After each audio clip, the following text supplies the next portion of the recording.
how to change voice in Facebook Messenger.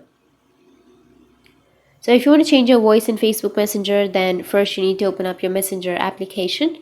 Once you open up your application, now if you go with a chat, any chat that you're comfortable with, and for example, if you go with the video call or voice call or any other option, then you won't have an option to change your voice, but you will have some audio settings, right? So unfortunately, we don't have that option on Facebook Messenger to change our voice, but what you can do is just open up your Play Store and you can simply search for voice changer application.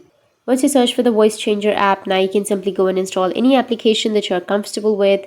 Just simply tap on it and then go with install, and once you install the application, then you will be able to change your voice. You can just go and record your voice from here, and after that send it to your WhatsApp, Messenger, any application that you're comfortable with. So that's the only way that you can change your voice in your Facebook Messenger. And if you have any questions, feel free to comment below. Thanks for watching.